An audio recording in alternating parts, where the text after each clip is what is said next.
أشهد أن لا إله إلا الله. আসসালামু আলাইকুম ওয়া রাহমাতুল্লাহি ওয়া বারাকাতুহু। একবার জানতে চেয়েছেন কুরবানির বিধান কি, কতটুকু নেসাব থাকলে বা সম্পদ থাকলে কোরবানি দিতে হয়, ঋণ থাকলে কোরবানি দিতে হবে কিনা। তিনটি প্রশ্ন একসাথে উত্তর। প্রথমত, কোরবানির বিধান হচ্ছে ইমাম আবু হানিফা রাহমাতুল্লাহ ওয়াজিব বলেছেন, অন্যরা সুন্নত মুআক্কাদা বলেছেন। কাছাকাছি পরিভাষা, সুন্নত মুআক্কাদা অন্যদের নিকট ওয়াজিব কোনো পরিভাষা নেই। ফরজ, সুন্নত মুআক্কাদা। আর ইমাম আবু হানিফা রাহমাতুল্লাহ বলেছেন ফরজ, ওয়াজিব, সুন্নত মুআক্কাদা। এই হচ্ছে পরিভাষাগত পার্থক্য। মৌলিকভাবে রাসূলুল্লাহ সাল্লাল্লাহু আলাইহি ওয়াসাল্লামের হাদিস এসেছে যে তিনি বলেছেন, যার কাছে সামর্থ্য আছে এবং কোরবানি দিল না, সে যেন আমার মুসল্লার কাছেও না আসে, অর্থাৎ যেখানে সালাত আদায় করে সেখানে না আসে।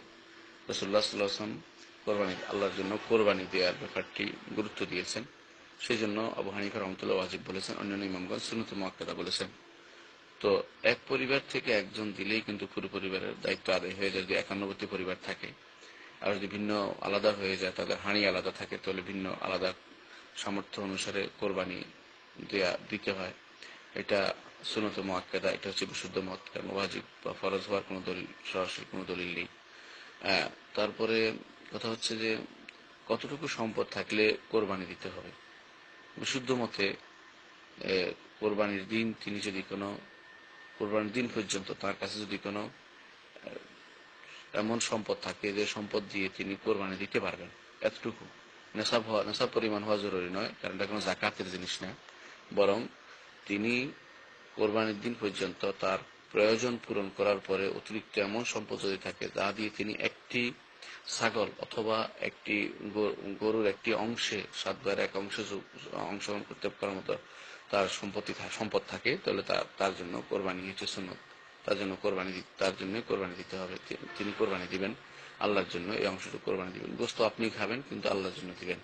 আমরা অনেকেই তার নামে অমুকের নামে বলি, এভাবে না বলে অমুকের পক্ষ থেকে আল্লাহর জন্য দেওয়া হচ্ছে, এভাবে বলবো ইনশাআল্লাহ। আর তৃতীয় প্রশ্ন আপনি করেছেন যে ঋণ থাকলে কোরবানি দেয়া যাবে কিনা। হ্যাঁ, এমন ঋণ যদি হয় যে ঋণের কারণে আপনার সম্পদ বেশি আছে কিন্তু কিছু ঋণও আছে, তাহলে আপনি কোরবানি দিবেন। আর যদি কোনো এমন হয় যে সম্পদের চেয়ে ঋণের মাত্রা বেশি, তাহলে আপনার কোরবানি বাধ্যতামূলক নয়, আপনি না দিলে কোনো গুনাহ হবে না। তারপরে যদি আপনি দেন এবং এমন হয় যে, তাহলে সেটা আদায় হবে। কিন্তু এর চেয়ে গুরুত্বপূর্ণ ছিল ঋণ আদায় করা, কারণ ঋণ মানুষের হক। হ্যাঁ, যার ঋণ আছে তার উপরে কোরবানি যেহেতু বাধ্যতামূলক নয়, সেহেতু তিনি ঋণ আগে পরিশোধ করবেন, এটা হচ্ছে নিয়ম। আল্লাহ আমাদেরকে দিন বুঝার এবং মানার তৌফিক দান করুন। আসসালামু আলাইকুম ওয়া রাহমাতুল্লাহি ওয়া বারাকাতুহু।